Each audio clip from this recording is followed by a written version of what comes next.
Hey, it's Tucker Carlson. The Biden administration arrested Donald Trump this afternoon. They had him arraigned and fingerprinted in a Miami courthouse like the accused felon he now technically is. These were the first steps in a process that is designed to put Donald Trump behind bars for the rest of his life. Cable news carried every moment of it live. It's unprecedented, they told us, with what looked like shock. But they weren't shocked. They knew this was coming. Everyone who's paid attention knew it was. What just happened was always going to happen. It's been inevitable since February 16th, 2016. That's the day Donald Trump made a blood enemy of the largest and most powerful organization in human history, which would be the federal government. Despite what you may remember, it wasn't anything that Trump had said about immigration or trade with China or rapists from Mexico. Those are the stories that dominated the headlines that year. Trump's a racist, they screamed. Stop him. But inside Washington, that was just noise. None of it really rated. Identity politics doesn't mean much to permanent Washington. What matters, then and now, is foreign policy. The invasions and occupations and proxy wars.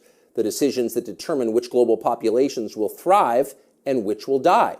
The policies that come with trillion-dollar price tags. The ones that, over time, have made the counties around D.C. the richest suburbs in the world. In Washington, that's what actually matters. And it's obvious when you look carefully. When there's a debate about anything else, for example, the debt ceiling, both sides take their assigned positions and they start yelling. But when Congress decides to start a war, no matter how foolish or counterproductive or obviously disconnected from America's core interests that war may be, when that happens, the leaders of both parties automatically jump behind it like circus clowns. And then they stay there, sometimes for decades. They defend that war relentlessly against all evidence until somebody finally rings the all-clear bell and they can begin to admit that actually, maybe it wasn't such a great idea. We meant well, but it just didn't work out. The good news is we've learned a lot of important lessons. In the end, they usually do say something like that, but only after emotions have cooled and the damning details have begun to fade from collective memory. It's an apology that's not actually an apology, much less repentance, and it's years too late to matter in any case. But until then, that's all you're getting. Until then, no dissent is allowed. That's the first rule of Washington. But somehow, Trump didn't bother to follow it. He is from out of town, so maybe he didn't know it was a rule, or maybe he just didn't care. Either way, 7.5 years later, we can point to the precise moment that permanent Washington decided to send Donald Trump to prison.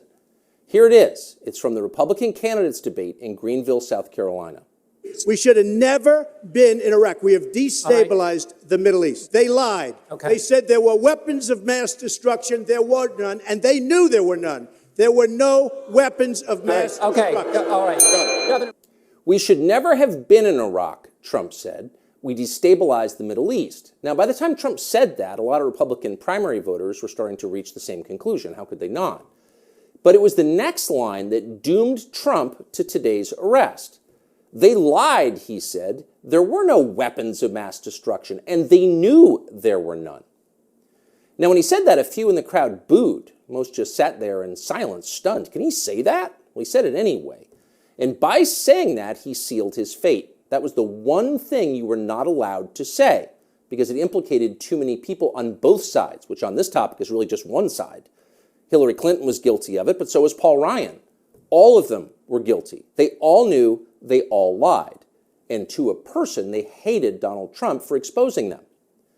After that, it was pretty clear that even if he did get elected president, Trump was going to have a very hard time controlling the federal government he was supposed to be in charge of.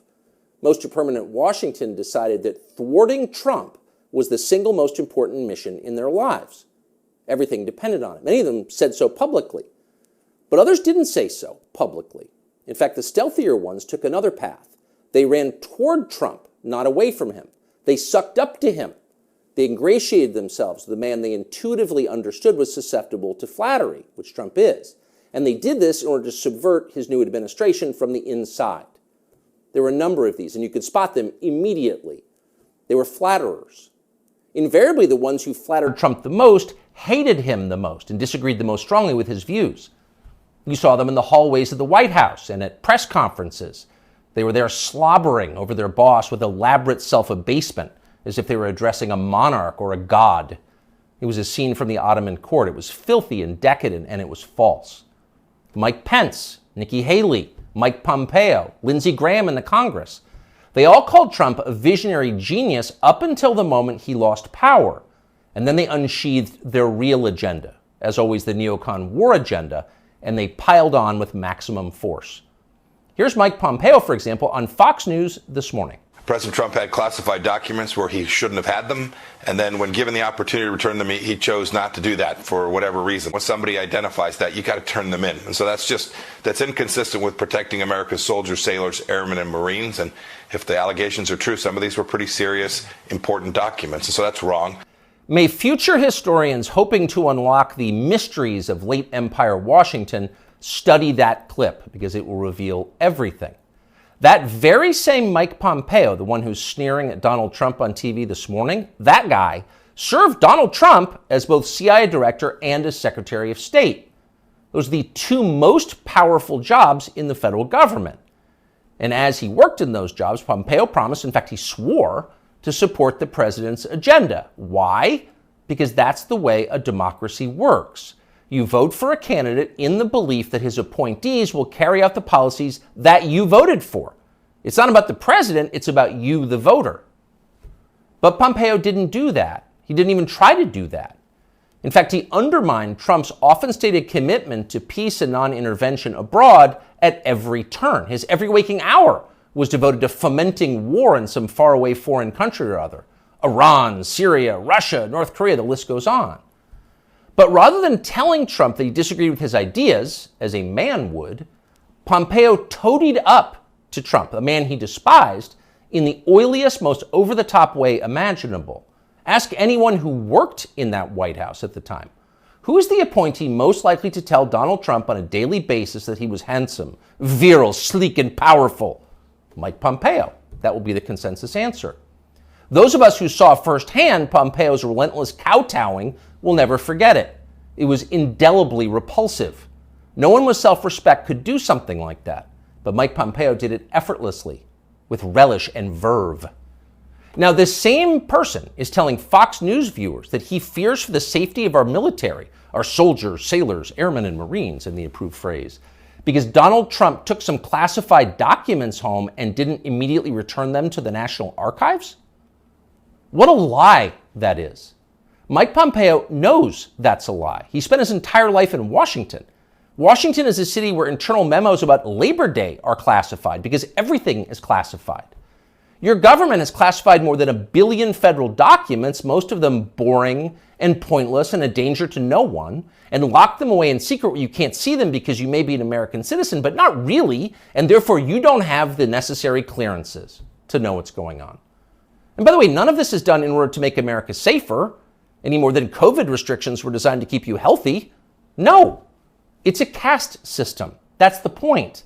And you're the untouchable in this hierarchy. Mike Pompeo knows that. Everybody who works in Washington knows that. How many secret documents do you think Dick Cheney took home with him while he was running the Iraq War? How many did his wife read? She never had a clearance. We'll never know the answer because there is no chance Dick Cheney will ever be investigated or his staffers will be told to wear wires in his presence. He will never be indicted for this. Of course not. Dick Cheney is a neocon. Donald Trump is not. Dick Cheney supports war with Russia. Trump does not. That's the difference. The rest is just a distraction. The prosecution of Donald Trump is transparently political. He's literally Joe Biden's main political opponent. He's polling over 60% among Republican voters right now. So Joe Biden is doing what no president has ever dared to do. He's using law enforcement to lock up his chief rival. That's happening right now. Anyone who denies it's happening is lying to you. But actually, it's worse than that. Trump's prosecution isn't just political, it's ideological. Nobody with Trump's views is allowed to have power in this country. Criticize our wars and you're disqualified. If you keep it up, we'll send you to prison. That's the message Washington is sending. Not just the Democratic Party is sending, but both parties are sending. Like so many Republicans, for example, the supposedly conservative governor of Texas, Greg Abbott, spent yesterday totally ignoring the destruction of the American justice system. Instead, he signed a highly important bill called the Crown Act, which according to the celebratory tweet Abbott sent commemorating it, will, quote, prohibit discrimination based on textures and hairstyles historically associated with race. In other words, in Texas, cornrows are now protected by law. Having unapproved views about Ukraine is not. That's fine with most elected Republicans. They find Trump tiresome and embarrassing. Their donors hate him. They will not be sad if he dies in jail. But what about voters? What are they learning from this spectacle? Well, mostly they're learning that they have no power at all because nobody cares about them. But they already knew that. Unlike so many of our elected leaders, they have been to America recently. They know what it looks like. Have you seen it? If you've got a few days this summer, find out. Take a road trip and see for yourself. Drive 500 miles in any direction and then come home. How are things looking? Well, they should look great. The federal government spent $6.5 trillion last year. That's more than any government has ever spent, ever. So at the very least, you would expect pristine public roads. Oh no, that's not what you see when you drive around this country. There are potholes and Jersey barriers everywhere. Looks like Tegucigalpa before the Chinese decided to rebuild the infrastructure of Honduras. We don't have China buying our roads. So they're falling apart. You'd think the people you would pass on your road trip would look happy and prosperous. Again, this is a very rich country. But a lot of them don't. Quite a few appear to be strung out on drugs. You see them shuffling by shuttered storefronts in small towns. And you wonder, as you see all of this, where did all the money go? It's certainly not here. Well, it's in Washington. It's in Fairfax and Loudoun counties, and in leafy, perfectly manicured Northwest D.C. And of course, a huge chunk of it went to Ukraine, to Zelensky and his friends. Not because you voted for that. You didn't vote to give it to them. You never would. But because Joe Biden and his many allies, from Chuck Schumer to Mitch McConnell to Paul Ryan, and every single news anchor on all of television, all of them believe that Ukraine, its borders, its future, its infrastructure are all more important than the town that you live in. They sincerely think that, and it's obvious. Everyone in power thinks that, except for Donald Trump. Whatever else you say about him, Trump is the one guy with an actual shot at becoming president who dissents from Washington's long-standing pointless war agenda. And for that one fact, they're trying to take Trump out before you can vote for him. And that should upset you more than anything that's happened in American politics in your lifetime. Even if you don't plan to vote for Donald Trump, even if you would die before voting for Donald Trump, which is your right, and a lot of good people feel that way, even still, the destruction of our democracy, which is the right of voters to support any candidate they want, even candidates who don't want war with Russia, the destruction of that should keep you up at night. Yes, Donald Trump is a flawed man, but his sins are minor compared to those of his persecutors. In this life, we don't get to choose our martyrs. We can only choose our principles, and America's are at stake. Younger people say the news is full of lies. Kennedy's motorcade. 239 people. The death of Jeffrey Epstein.